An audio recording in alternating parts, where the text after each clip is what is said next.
Terredefrance.fr, le premier site d'articles français et patriotes, présente Sud Radio, Berkoff dans tous ses états. André Berkoff, Céline Alonso. Venons les agriculteurs, à ceux qui nous donnent à manger, et dénonçons tous ces voleurs, tous ceux qui veulent tuer le métier. Et oui, sublime chanson de Monsieur Sebi, André Berkoff, qui rend hommage à nos agriculteurs qui ont été contraints, André, depuis juin dernier, à abattre leurs troupeaux si une seule bête était contaminée par la fameuse dermatose nodulaire contagieuse, maladie virale. À ce jour, 3517 bêtes, André, ont été abattues, raison pour laquelle l'édition 2025 du Salon de l'Agriculture se fait aujourd'hui sans bovins. Oui, pas seulement sans bovins, sans bovins et sans moutons. Les bovins et les ovins. Et d'ailleurs, ça se ressent. Ce matin, je parlais au téléphone avec des agriculteurs. La fréquentation du salon, il faut le savoir, est de 30% moins importante que l'année dernière. On sent quelque chose qui tient de la résignation, qui tient de la déception, qui tient non pas du désespoir, mais on peut se demander effectivement ce qui se passe. Après l'accueil, elle est plutôt frais du président de la République au salon, effectivement. Bonjour Lionel Cardelon, vous êtes avec nous ? Oui, bonjour. Oui, bonjour, vous êtes président de la Chambre d'agriculture du Gers et vous êtes leader régional de la coordination rurale. Le salon a ouvert samedi dernier et dites-moi, monsieur Candelon, est-ce qu'aujourd'hui, au fond, on a l'impression que je vais exagérer un peu, mais est-ce que c'est stop fin de partie? C'est quoi? Parce que il y a eu ce grand mouvement, il y en a eu beaucoup de mouvements, mais il y a encore quelques semaines, quelques mois, il y avait la mobilisation des agriculteurs, il y avait la montée sur Paris et ailleurs, il y avait les tracteurs, les cortèges, etc. Et aujourd'hui, on a l'impression que il y a une espèce de reflux, on se dit, d'un côté le Mercosur, de l'autre côté le poulet ukrainien, ça parle du reste. Quelle est pour vous la situation et votre ressenti là-dessus? Dites-moi. La situation, elle n'a pas changé. Le monde agricole est toujours en colère aujourd'hui. Hier, il y avait une action encore en Occitanie dans le 31, précisément, oui, sur des grandes surfaces. Ils ont été reçus comme toutes les dernières fois avec des gendarmes, des véhicules blindés, etc. On a un grand nombre d'agriculteurs qui sont poursuivis en justice. On a un grand nombre d'agriculteurs qui ont été blessés sur les dernières manifestations par les forces de l'ordre. ouais. On a des préfets qui sont totalement absents dans les réponses qu'on attend de l'État. On a une ministre qui nous avait promis une loi d'urgence agricole, on l'attend toujours. Aujourd'hui, en fait, on est résigné, on n'en peut plus. C'est la fin, en fait, de l'agriculture française, on a l'impression. Alors, comment vous expliquez que tous ces gens qui sont en fait payés par nous tous, pour justement s'occuper de la souveraineté alimentaire de la France, en principe, s'occuper de vous, en principe, s'occuper de ce qui se passe, on a l'impression c'est la grande indifférence, c'est comme ça, et puis voilà, circuler et rien à voir.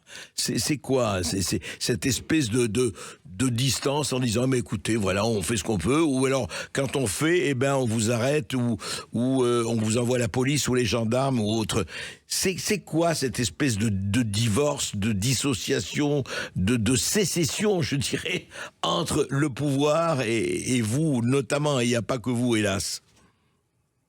C'est la différence entre les gens comme nous, qui sommes présidents de chambre d'agriculture ou des syndicats, qui sommes toujours dans nos exploitations et connectés avec le terrain, et les gens qui prennent les décisions pour nous, qui sont à Paris, déconnectés de la réalité, comme les conseillers de la ministre, que je citerai pas ici, mais qui sont totalement déphasés, et en fait qui ne comprennent pas que y a des mesures à appliquer simples, claires, nettes et précises qu'on leur a données déjà depuis des années et des mois maintenant pour sauver l'agriculture française, et qui n'en ont rien à foutre, clairement. Ils en ont rien à foutre.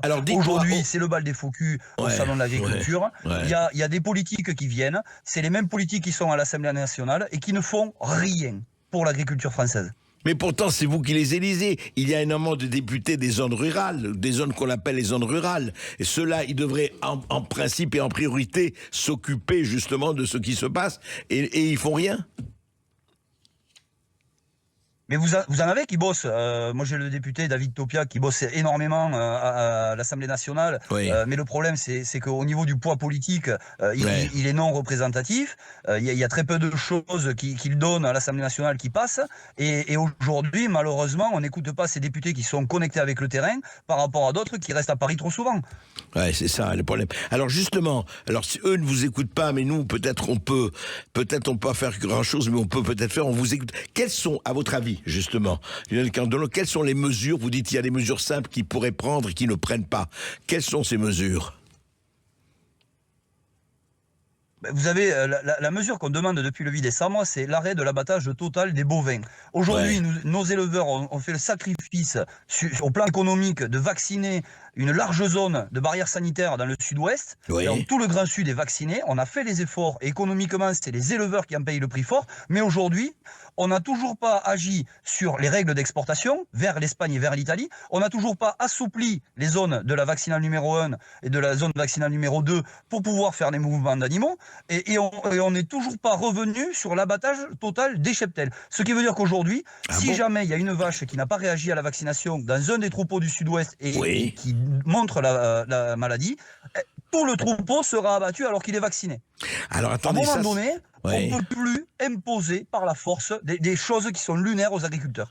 Mais attendez, ça c'est très intéressant parce que vous savez, du point de vue, nous on est en dehors, même moi, on pensait, et on l'a dit dans certains nombres de médias l'ont répété, que c'était fini l'abattage, que c'était terminé, que c'était réglé, etc. Donc c'est pas réglé du tout. Ça continue à pouvoir s'appliquer. Non, pas du tout. Ouais. C'est incroyable ça. Oui, tout à fait. Aujourd'hui, si on a un foyer qui est déclaré dans le Gers, tout le cheptel sera abattu. Comme on a vu depuis 3 semaines des milliards de mètres cubes d'eau passer dans nos rivières, dévaler dans nos champs, etc.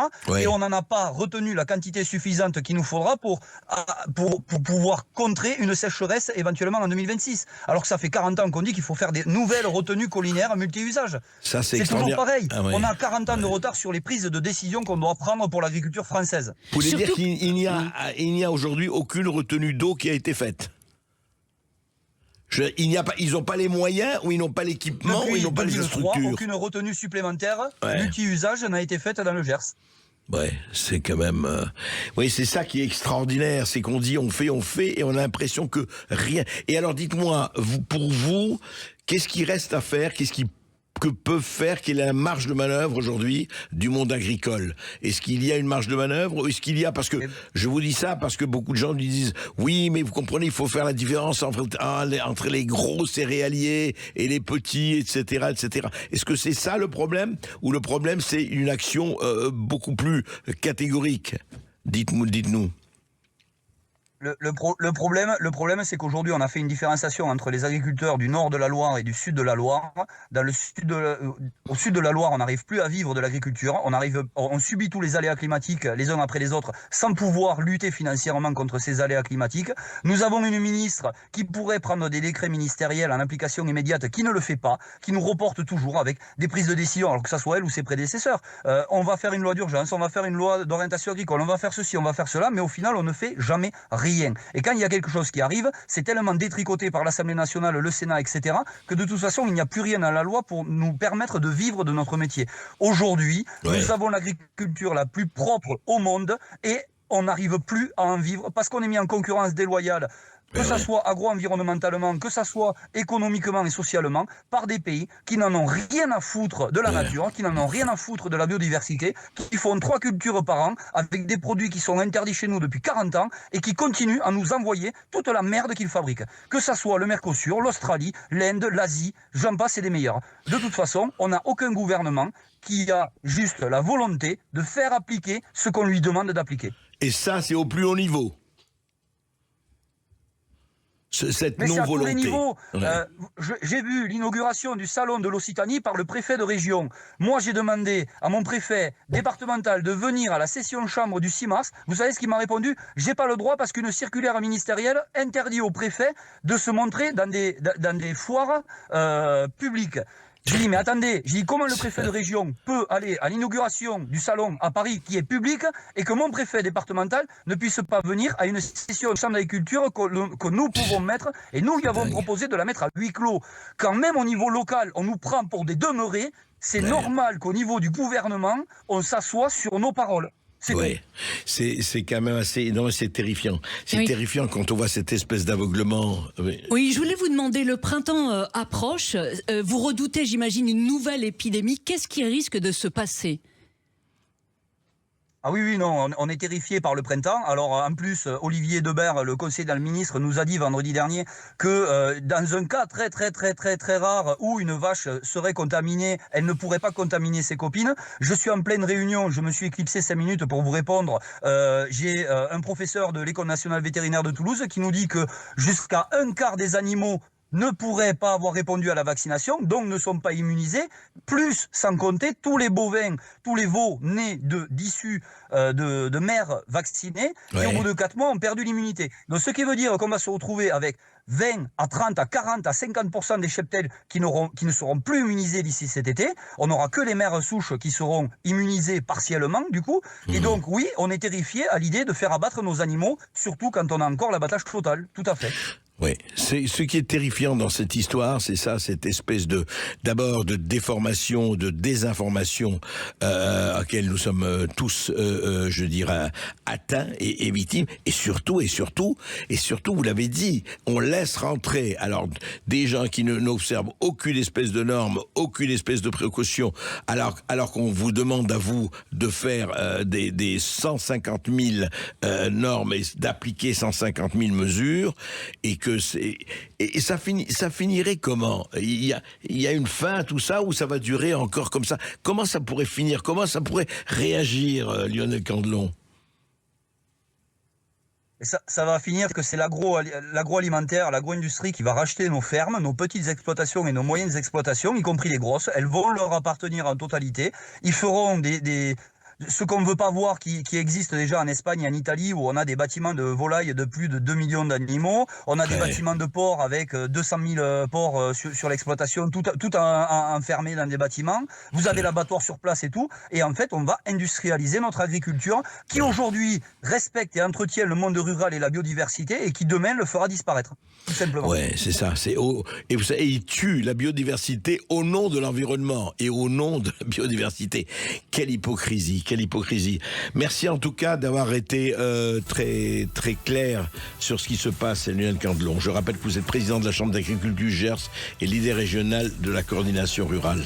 Et oui, en tout cas, chers auditeurs, si vous êtes à Paris ce week-end, surtout allez au Salon international de l'agriculture. Il se tient donc porte de Versailles jusqu'à dimanche, André. Y allons ou n'y allons pas, mais c'est terrifiant. Moi, ce que je vois, ce que j'entends depuis quelques jours, c'est cette espèce de résignation et qu'on comprend, et c'est terrifiant que personne de responsable, les gens qui ont le pouvoir, ne font rien. Alors que dans les tas de pays, l'Amérique, la Russie, la Chine et autres, quel que soit le régime, ils protègent leurs agriculteurs, leurs éleveurs. C'est quand même fabuleux qu'en France, on se dit oui, ça y est, pertes et profits. Allez, magasin des accessoires. C'est pas comme ça qu'on avance dans un pays, c'est pas possible. André Berkoff, dans un instant sur Sud Radio, c'est de la violente colère de la France insoumise contre les médias dont on va parler. Alors restez avec nous et réagissez au 0826 300 300.